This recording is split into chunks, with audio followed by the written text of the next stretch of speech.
कैवर्त विधवा महिला द्वारा पूजा पाउथुबा मां मंगला नूतन मंदिर प्रतिष्ठा उत्सव पालित हो जाइछि।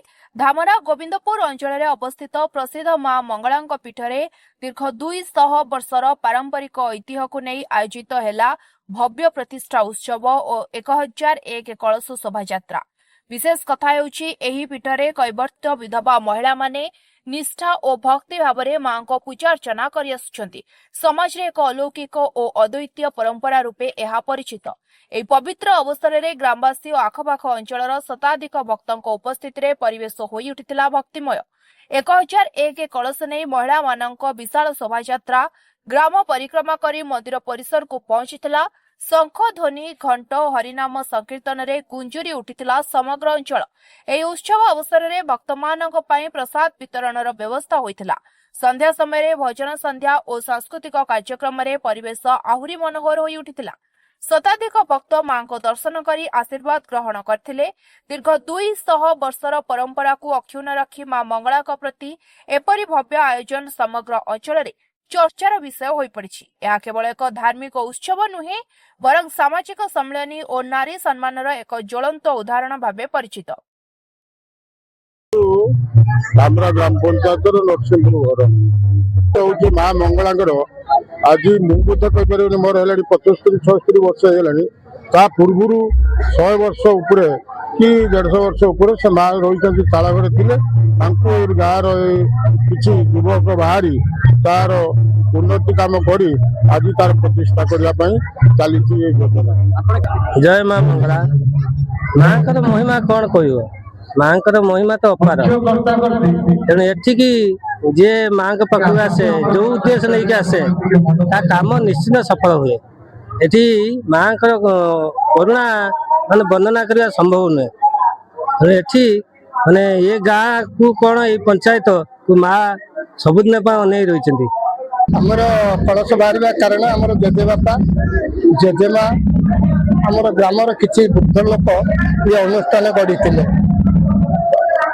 तेणुक ये अनुष्ठान को आम धीरे धीरे बढ़ाई आम गोविंदपुर ग्रामवासी माझी साही आमर 7 पंचायत सहयोग द्वारा किसी सरकार अनुदान आम पारिश्रमिक अनुदान द्वारा आम ये मंदिर आज छिड़ा कर तेणुक अनंत विशाल ग्रामवासी गोविंदपुर माने बहुत बहुत खुशी आम अधिष्ठात्री देवी माँ मंगला आज हूँ मंदिर प्रतिष्ठा उत्सव दिवस।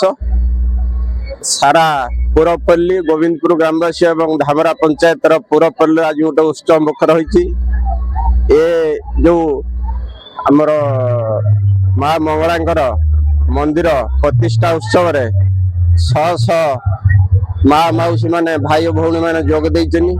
बहु आनंद रे गोविंदपुर ठारू धामरा पर्यंत जागुड़ा ग्राम पंचायत दे बैतरणी नदी रे कलश शोभा यात्रा समस्त कलश बुड़ेले एवं माँ को मंदिर अभिमुखे यात्रा आरंभ कर आम अंचल मंदिर गोटे नथिला मंदिर गोटे करने बहुत कष्ट है जहाँ बहुत वर्ष पर मंदिर आज स्थापन हो जाइए। तार आज कलश शोभा यात्रा आमर कलश थिला 108 कलश शोभा यात्रा जहाँद्वारा कि भक्त संख्या अधिक है से 108 ने 100 बहुत अधिक कलश आमर शोभा यात्रा आसी बहुत भल लगुच। समस्ते साहाय्य करिवारु मंगला मंदिर टी आज प्रतिष्ठा हेइची सब मां माने आज कलश बुड़ाउचंती। आज आमर 200 वर्ष आसिक अनुष्ठान आज हेलानी बहुत संख्यार आज लोक आज 7-8 पंचायत लोक आसी उत्साह आज करथिनी।